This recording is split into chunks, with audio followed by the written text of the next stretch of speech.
Through the treaties, the Crown was granted permission to exercise Crown sovereignty over her people arriving in much of Indigenous nations' lands. Indigenous nationals, while retaining their status, they were not conquered and did not surrender, also acquired the status of a Crown non-citizen national through Indigenous nations owing loyalty to the Crown through treaties. A national is premised on the concept of owing permanent allegiance to a sovereign, and a national is not the same thing as a citizen, though it can be. Article 15 of the Universal Declaration of Human Rights from 1948. 1. Everyone has the right to a nationality. 2. No one shall be arbitrarily deprived of his nationality, nor denied the right to change his nationality. So after treaties, Indigenous people became dual nationals. Some may carry more by birthright, such as being of more than one Indigenous nation. Remained citizens of their nations, but did not acquire citizenship in any of the Crown's governance structures. But nationality at that time for non-Indigenous nations was to be singular. Where there was a change of allegiance, this meant having to reject one's previous nation. Dual nationality was to be avoided because it was seen as a source of potential divided loyalty, a serious complication of choice where the two nations came into conflict, both, for example, requiring military service of the same person. A non-citizen national may have some but not all rights of a citizen. Most commonly, they do not have the right to vote in that nation's elections. So Indigenous nationals were then residing on their nation lands, but their nations had granted permissions to the Crown to exercise sovereignty on some of those same lands. But while those Indigenous nationals so resident owed loyalty to the Crown, to obey Crown law on those lands, they were not actually citizens within the governance the Crown established for her people on those lands. Crown delegation of self-government to Canada. So of course they could not vote in Crown governance structures in Canada. The treaties are not treaties that result from the suing for peace in the process of surrender on the eve of being conquered and massacred. As such, Indigenous nations, of course, retained their full sovereignty. None of this, being Crown non-citizen nationals, terminated the continuing Indigenous nations exercising their continuing sovereignty, including regarding economic, fiscal, and governance matters. Elders used to talk to me about, and some still alive today may recall, that once an Indigenous child turned 21, they had a year to, quote, choose, end of quote. It was one of those curious things I tucked away when first hearing about it. I have found a lot of keys by paying attention to what elders have shared, treating it as being very important and not discounting any of it simply because at the time I did not have a clue what they were talking about or trying to explain to me. They're not having the legal vocabulary that might have helped or having remembered. Also, never can I predict when one of these treasures I carry will be called up and come to mind, proving critically helpful in something I am working on or contemplating. It is not like I can sit down and draw up a list and hand it over. It is stored knowledge that breaks out to assist when needed. It does not sit on the shelf with my law books. As part of the continuing self-government exercise the Crown accorded her people, the Canadian Citizenship Act, assented to June 27, 1946, short title for an act respecting citizenship, nationality, naturalization, and status of aliens, came into effect on January 1, 1947. It contained Section 6, which reads as follows. Notwithstanding anything contained in Section 4 or Section 5 of this Act, a person who is, at the commencement of the Act, a minor born outside of Canada elsewhere than on a Canadian ship, and who has not been lawfully admitted to Canada for permanent residence, or who is born after the commencement of this act and outside of Canada elsewhere than on a Canadian ship, shall cease to be a Canadian citizen upon the expiration of 1 year after he attains the age of 21 years, unless after attaining that age and before the expiration of the said year, A, he asserts his Canadian citizenship by a declaration of retention thereof, registered in accordance with the regulations, and B, if he is a national or citizen of a country other than Canada, under the law of which he can, at the time of asserting his Canadian citizenship,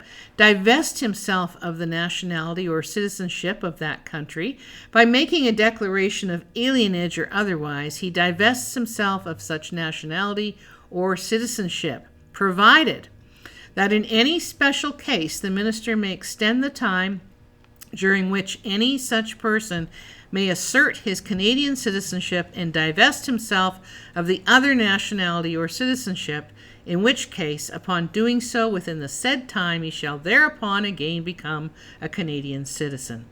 So indeed, they had a choice to make. Indigenous nationals, once they turned 21 years old, could at that time assert Canadian citizenship, but would also have to divest their Indigenous national and citizenship status, and thereafter would be seen as citizens of Canada. This changed when an act to amend the Canadian Citizenship Act was enacted by Parliament and given royal assent on June 7, 1956. Section 9 of the Canadian Citizenship Act, under the heading Canadian Citizens Other Than Natural Born, begins, a person other than a natural-born Canadian citizen is a Canadian citizen if he, in 1956, Section 9 was amended as follows, Her Majesty, by and with the advice and consent of the Senate and House of Commons of Canada, enacts as follows. Section 9 of the said Act is amended by adding thereto the following subsection. An Indian as defined in the Indian Act, or a person of the race of Aborigines, commonly referred to as Eskimos, other than a natural-born Canadian citizen, is a Canadian citizen if that person, A, had a place of domicile in Canada on the first day of January 1947, and B, on the first day of January 1956, had resided in Canada for more than 10 years, and as such, a person is deemed to have become a Canadian citizen on the first day of January 1947. So thereafter, Indigenous nationals still retained their original status under their nations, but were now also deemed to be citizens of Canada. Yet they were still not accorded full Canadian citizen rights because they were without the right to vote. Section 14, sub 2 of the Canada Elections Act was still in force. 14.2, the following persons are disqualified from voting in an election and incapable of being registered as electors and shall not vote nor be so registered. That is to say, subsection E, every Indian, as defined in the Indian Act, ordinarily resident on a reserve unless, sub I, he was a member of His Majesty's forces during World War I or World War II, or was a member of the Canadian Forces who served on active service subsequent to the 9th day of September 1950, or, sub 2, he executed a waiver in a form prescribed by the Minister of Citizenship and Immigration of exemptions under the Indian Act from taxation on and in respect of personal property, and subsequent to the execution of such waiver, a writ has issued ordering an election in any electoral district. This is because while the Canadian Citizenship Act deemed Indigenous nationals were Canadian citizens, there was still the second part that could not be addressed without the action of the Indigenous individual, the matter of divided loyalties, the giving up of their Indigenous nation status. The need to confirm individual loyalty to the Crown and no longer to their original nations, the enfranchised step. Remember, first, this was completely unnecessary because given the treaties, there was no potential for divided loyalty. There was no exit clause from the treaties, and the treaties confirmed loyalty to the Crown. Second, treaties did not achieve any termination of Indigenous national status because treaties are nation to nation and not an agreement among individuals and the Crown. And while Indigenous nations agreed to be loyal, they continued. They were not conquered and did not surrender, and so Indigenous individuals continued to carry their full rights under their nations, no matter what was deemed in Canadian law in relation to Canada. Indigenous nationals were not members of Canada. They remained members of their nations who have a relation by treaties with the Crown. Enfranchise dates from the 1680s, meaning to admit to membership in a state. With that admission, that waiver, the right to vote was conferred. Indigenous individuals would not be admitted to membership in Canada until they first gave up their original nations. Even then, the fact remained that nothing Canada did could cause legal changes to Indigenous nations.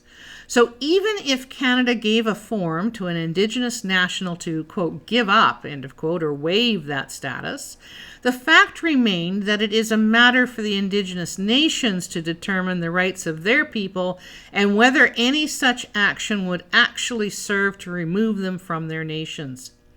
There has never been a decree in Indigenous law that anyone signing such a waiver was deemed no longer of their people, and the very idea of that is ridiculous. Banishment, where an individual is forced to remain outside their state, has been practiced by Indigenous nationals, but not for signing some foreign piece of paper not binding on the Indigenous nations. But in 1960, this changed too. Seeming consistent with the changing global attitudes accepting dual citizenship, Section 14, Sub 2 of the Canada Elections Act was removed by the Act to amend the Canada Elections Act, coming into force on March 31, 1960. But considering the subsequent actions of Canadian governments, rather than this being a recognition that Canada could not effect legal change within Indigenous nations, it was part of a strategy inviting Indigenous people in, as advocated by Captain Richard H. Pratt in 1892. An action consistent with Carlaw has always planted treason to the tribe and loyalty to the nation at large, today carried on by the inviting in through the opt-in initiatives.